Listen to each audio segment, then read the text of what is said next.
And I'm back.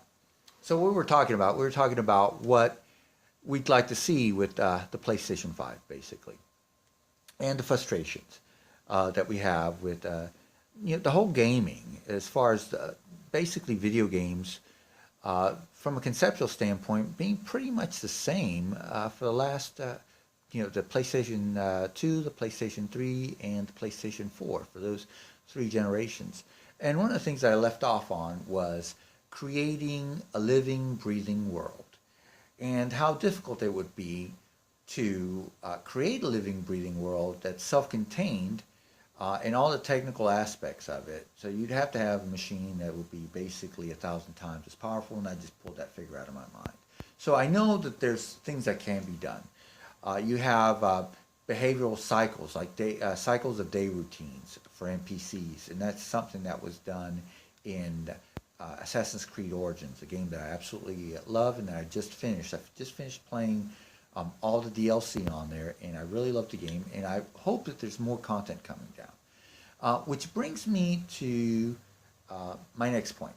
And so, yes, there are things that can be done, that should be done from a procedural narrative standpoint, from a world building standpoint, that the hardware needs to be tasked with doing and creating maybe an emergent narrative and just a more detailed world.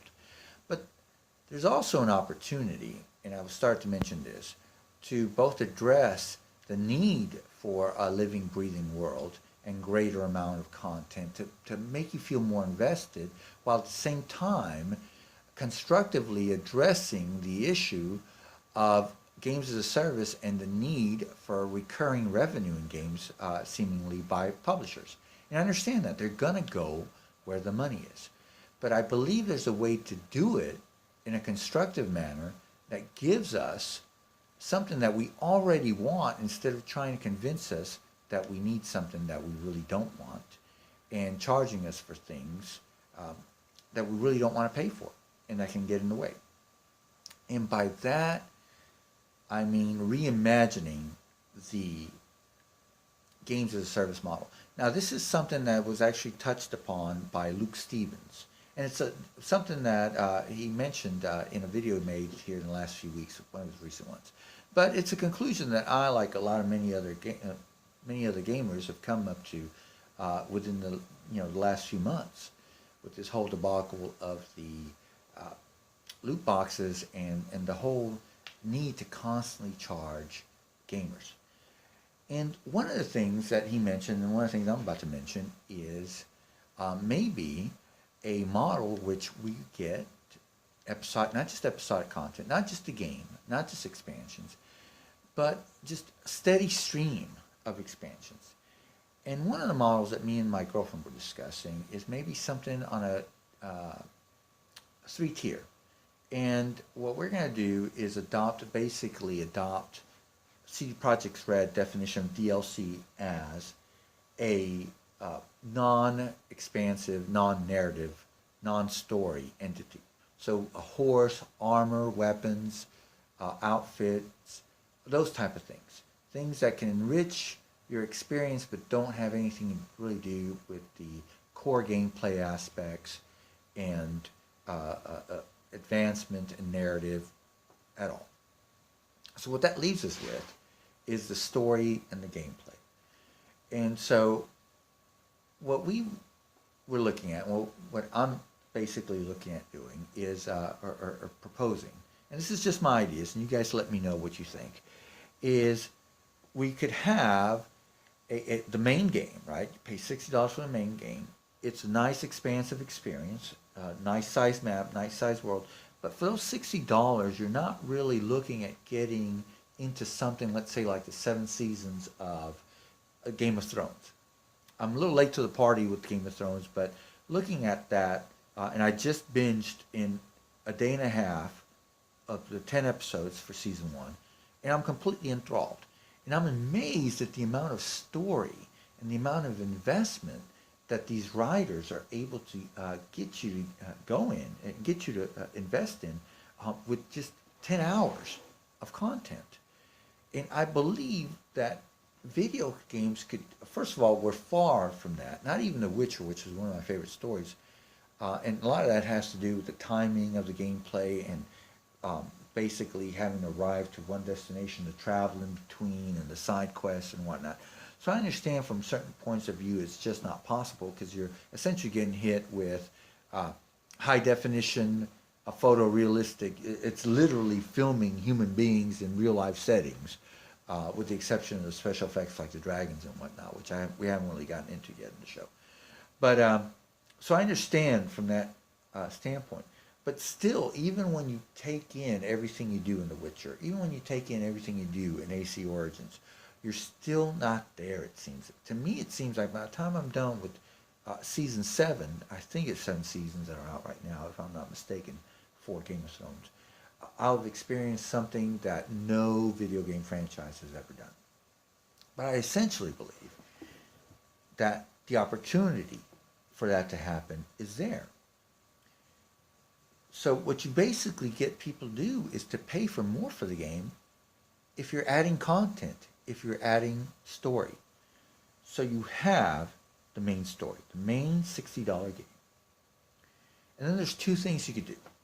And this is just my way to get around the mechanics of marketing and delivery of content. So what I want to do is I want to separate it between maybe the main game and maybe even a sample of a DLC to get it expanded. But past that, because I wanted more Witcher, and I wanted more of Bayek of Siwa for AC Origins. There are a million places we can go in the Mediterranean. I didn't want to just do Egypt. In the 9th gen, PlayStation 5, I want PlayStation 5 to take me around the Mediterranean. I want to sail a pirate ship. And not just the successive waves in that very arcade-like naval missions that we already played. I want to go on a milk run if I want to, or go visit a friend on my pirate galley, or whatever galley I decide that I want to, whatever trireme I decide I want to sail. I want to sail around the Aegean Sea. I want to visit Troy. I want to go to Athens. I want to see the Oracle of Delphi. I want to go to Rome. I want to visit Pompeii. I want to crawl up the slopes of Vesuvius. These are the things that I want to do. So you can't expect that for $60. A, the game will never ship, and B, it's going to cost more than $60, or it's going to be a hollow disappointment. So a way to keep everybody happy is to maybe embrace the whole games as a service, but on our terms. Give me more of what I want. One of the ways we could do it is episodic content. I know that The Walking Dead, there's the whole Batman game, and one of the games I've actually purchased and is on my PlayStation 4 is Life is Strange. And I played, I think, the first chapter. I liked it, but I never finished playing it. I need to do that. But have episodic content. So you have the main game, and then you have episodes which are basically there to detail even further, tease out more details of that world, and kind of give you filler. And you can have like a story filler, and that just explains to you, maybe ties it up loose ends, gives a sense of gravitas to the game. And you can actually have like a strike team, that just a special group of developers in the studios that is there to just kind of come up with more meaningful missions. And I'm thinking of the size and scope of maybe the Hidden Ones for AC Origins, or Hearts of Stone, which was a very meaningful, very enjoyable piece of content, but within the framework of Velen, or Novigrad, whatever you want to call it, within The Witcher.